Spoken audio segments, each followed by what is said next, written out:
Brandon Johnson just got embarrassed on camera by a local reporter with one simple question about his budget plan for the city of Chicago. And the reason that moment landed so hard is because it exposed what's happening in Chicago right now.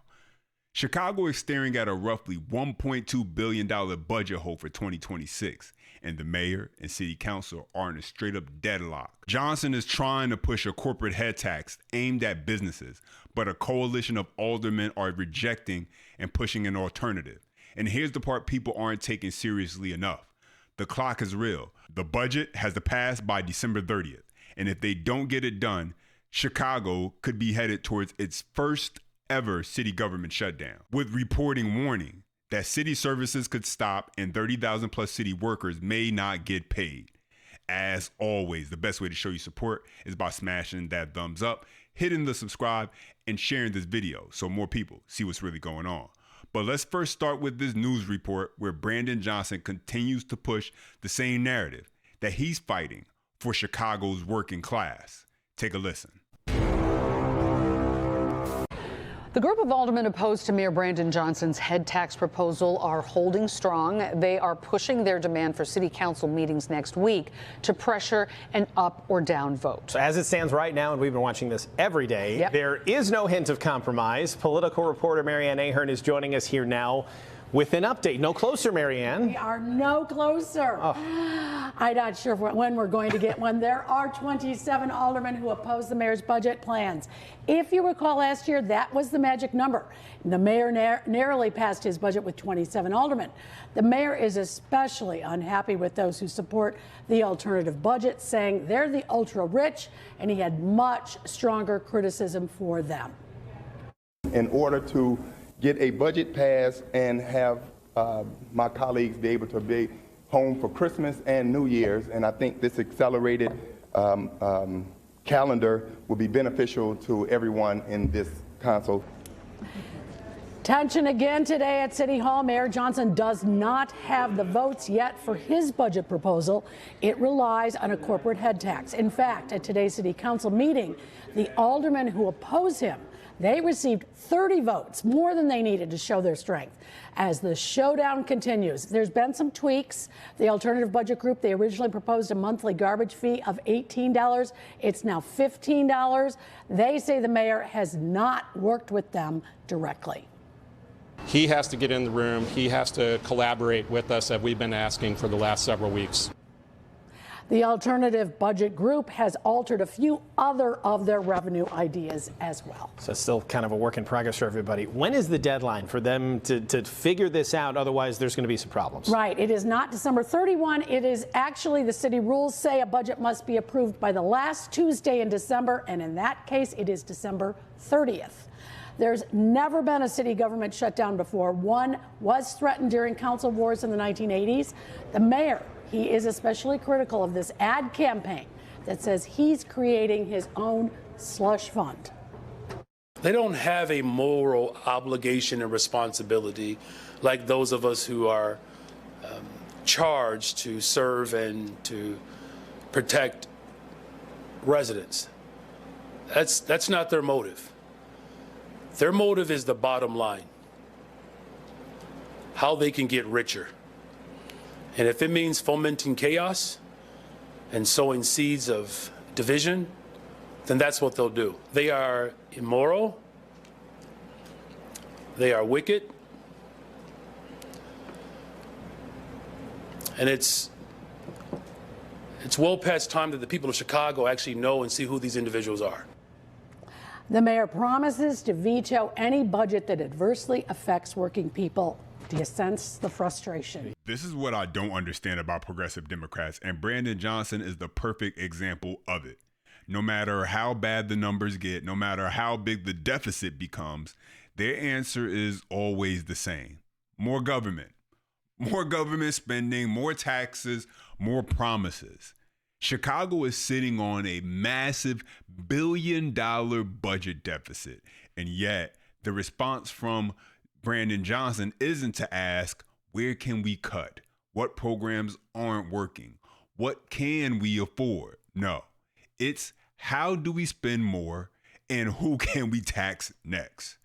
That's the progressive mindset in a nutshell. Government is never the problem. Spending is never the problem. Accountability is never the problem. The only problem, according to them, is that someone somewhere hasn't been taxed enough yet. And that's why Johnson keeps hiding behind this working people versus corporations narrative, because it lets him avoid the real question. Why is Chicago spending money it doesn't even have in the first place? The city didn't wake up one day with $1 billion hole by accident.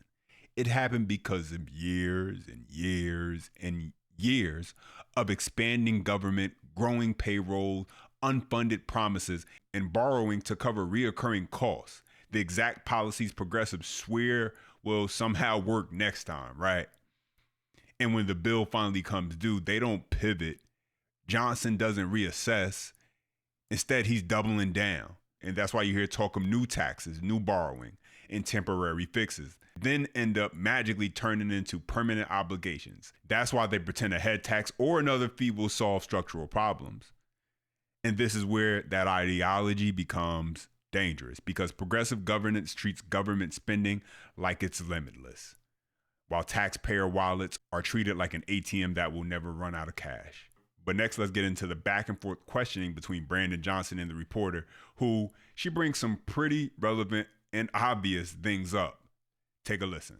You mentioned earlier over here, you said, look outside. It looks as if everything's going great. There would be those who disagree and say that's why the property taxes are going up, because they're not going so great right downtown right now.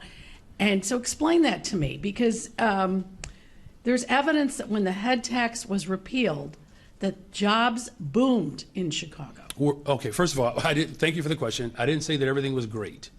I said you alluded to that. Well, just let's speak directly to what I'm getting at. That the notion that the corporate head tax would cause businesses to fail and corporations to fold, there's no empirical evidence that corroborates or substantiates that. Wow. Wow. I mean, listen, I'll give him credit. Technically, he's right. If you set the bar at, corporations will fold and go bankrupt. But to be clear, that's a straw man argument. The real argument against a head tax isn't will that company in Chicago collapse. It's about how hiring becomes more expensive in Chicago, which means fewer new jobs get added. Expansion decisions shift to other places, the suburbs or other states. And even some businesses, they'll delay projects or just completely restructure headcount to reduce exposure over time. It can reduce businesses' entry into Chicago while at the same time increasing a business's exiting. And there is empirical evidence for those kind of effects. During Seattle's head tax fight, Amazon publicly said it paused construction planning and evaluated subleasing space pending the vote. Seattle ultimately repealed the tax after intense backlash. And so the real question is, does a per employee tax change hiring and investment behavior?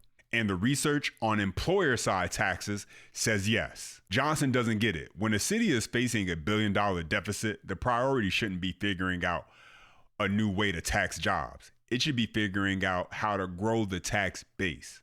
That's basic economics. More businesses, more jobs, more people working, more income being generated. That's how cities stabilize long term. But progressive Democrats don't think that way. Their instinct is always to punish success, not encourage growth. Instead of asking, how do you make Chicago the easiest place in the Midwest to start, expand, and hire, they ask, who can we squeeze next? There's been 50 years of study. It just doesn't exist. In fact, at the time in which the corporate head tax was eliminated, there's no empirical evidence that it called Chicago to a higher place outside of natural growth across the country. Yes, there is. Okay, cite it. I could give it to you, right? Sure. I mean, Go ahead. that job growth definitely boomed in Chicago when the head tax was repealed. Okay. Yes, the head tax went away, jobs boomed after 2014. In fact, they were above the average. Now, of course, this is from the folks who want that head tax to stay away. So who is that cited by? A group of people who oppose the tax. Yes. But they have They have facts, evidence to show that that's true.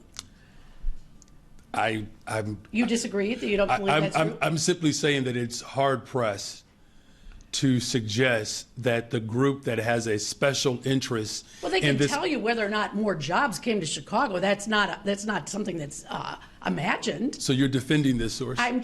Yes. Well, when they send me facts, yes, I can see it. Okay. So again, there's no empirical evidence. I'm sorry. I'm trying to take this seriously because you literally have a group. You're laughing at me. Well, I'm trying to. I'm not laughing at you. I'm trying to take this seriously. Brandon Johnson can't take it seriously because of his political ideology. More taxes, more spending, and more government. That won't allow him to wrap his mind around the novel idea that cutting taxes can encourage business growth. That's why he tries to downplay what she is saying about a period in Chicago's history when business was booming and there was no head tax. Because if that's true, it torpedoes his entire plan and everything he's trying to do. And here he tried to invalidate her point even more. Take a listen. That you are suggesting that a group of individuals who have a special interest in this. It's the same as your group. It's the same argument. I mean, you're going to also have people that are arguing your case. Of course they're going to argue this, and they're going to show that there was job growth. I recall during that time, yes, there was every other day there was a new news conference showing a company that was expanding. That was part of the deal. Hey, this is working. Johnson is the worst kind of politician because he thinks he's smarter than he really is. And he's not willing to listen to people who actually know what they're talking about. Because I'm sure there are qualified people telling him that this plan will hurt business growth in Chicago. But he doesn't want to hear it. He's set on pushing his progressive agenda, and that's why he's facing so much pushback from the city council, because it's obvious what his budget plan will cause. But here's the part where that reporter asked Johnson a simple question about the head tax, and I want you to listen to his answer. All right, so if the head tax is such a great idea, where is it working now? Because there are, what cities, who you turn to, where are you looking at and saying, wow, wish we were doing what they're doing, because I can't find one. Well, look, if you're asking me if I believe that there is a model that's better than the city of Chicago right now, I'm going to tell you there isn't. We are setting the trend. I can tell you, though, that the people in New York who have to spend $4,500 for a month for rent, I can tell you what they voted for. The people in New York who it cost over $1 million to purchase a home, I can tell you what they voted for. Wow.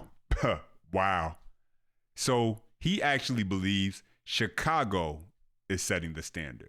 That as Chicago goes, other cities will follow. According to Brandon Johnson, Chicago is setting the model for the future. And New York is his shining example of how voters and people are changing.